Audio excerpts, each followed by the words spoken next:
My name is Will Weber. I was a Peace Corps volunteer in Nepal. It was Nepal 28. I was a math and science high school teacher in eastern Nepal. I was there from late 1970 through early 1974. It's funny, I had the sense that people wanted to know, and I also had to hold back because there was really people couldn't actually step out of that life easily. It wasn't so simple as passing your high school certificate and the world was open to you. It did take money, and it took means, and it took knowing people. I think one of the biggest mistakes I made while I was there, trying to help people appreciate the outside world, I remember acquiring a Sears catalog, maybe it was Sears and Roebuck then, which had all these marvelous things in it, and I brought it into school, and I showed it to people, and at first they were fascinated and they were looking at it, and then it was really discouraging because there was so much there that they would never have. And I really felt bad about bringing that in. I mean, I shouldn't have done that. I should have let people's knowledge of the outside world come to them by more natural means and then been available to explain, not say, here, this is what's out there. That was a very confusing and discouraging thing to do. You know, and I think now, and still in the business of visiting people who are living simpler lives than me, I think about that in terms of gifts and in terms of what you tell people. You know, you shouldn't say too much. You shouldn't necessarily hold out vast knowledge as a salve that makes you feel better in your poverty, you know.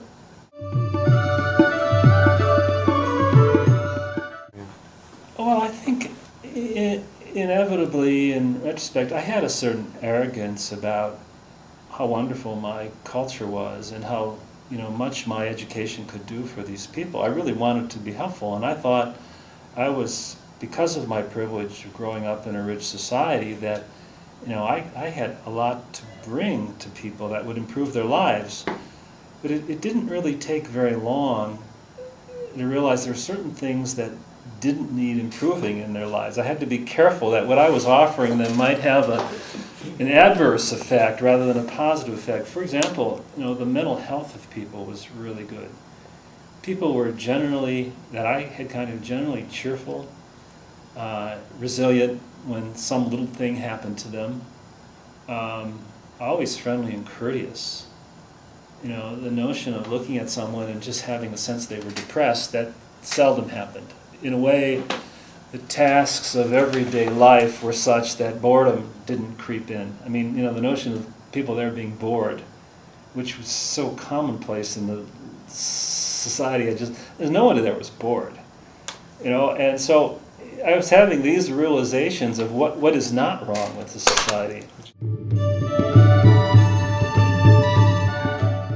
I think I had such a simplistic idea of, these people basically lived lives impoverished in every way, but they were just materially impoverished. And in fact, I got to realize that a lot of the material things that I had, I didn't need, and they didn't need either. When I moved in the village, I was instantly popular.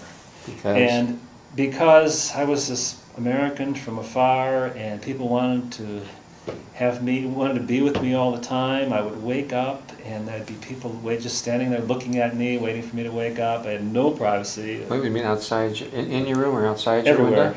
Everywhere. Even in your room? Yeah, it was in my room. Yeah, there was no sense of privacy. And people wanted me to stay in their houses. The most powerful people wanted me to live in their house, and they'd all try to find a room. And it was really very difficult for me. It was very stressful. The notion of privacy they did not have. No one wanted to be alone. They were doing me a favor by never letting me be alone, as much as I would tell them I really needed time alone. So that was a challenge. It eventually came to where I needed to have my own room, my own place. And that alone would not, just my need for privacy would not have been justification. But the fact was I was so tall that they couldn't find an existing room in anybody's house where I didn't have to bend my head way down to go through the threshold or to walk across the room.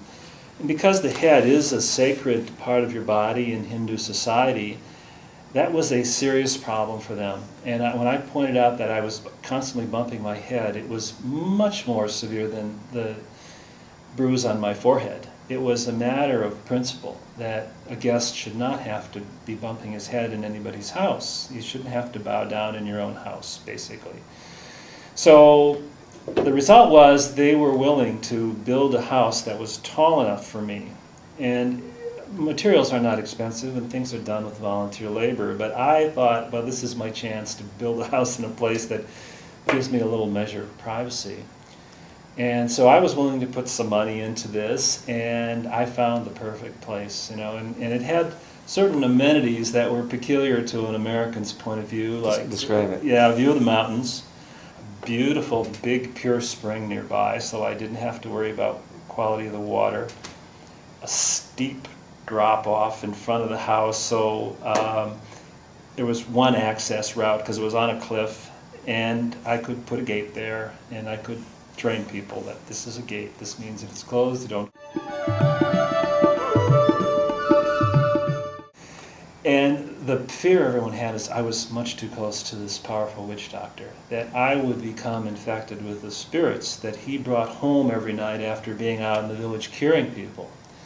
And it was true. He was wide reputation for being a powerful shaman who could cure people. And curing in Nepal usually means you do a talking in tongues thing where you take on the spirit of the person. You start chanting and shaking, and eventually the spirit from the sick person enters your body, and then you, by certain ceremonial and ritual contrivance, sacrifice an animal, a chicken or a goat, and the spirit of the disease enters from your body into that sacrificed animal.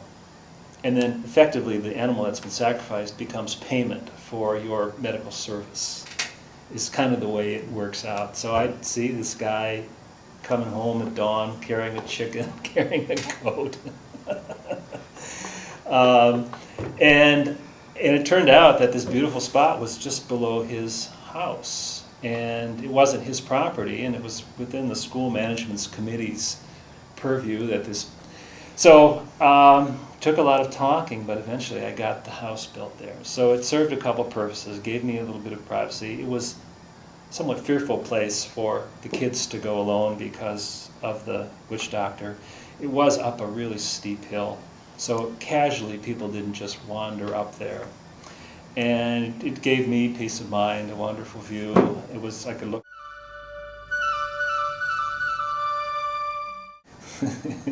The one bit of adversity that I had to take on was he had a huge goat that was like guard goat, and that was how he kept people who weren't really sick from getting close to his house.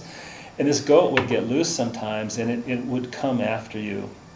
And it's very sure-footed, and it was a very steep slope, and it wanted to butt everybody it saw.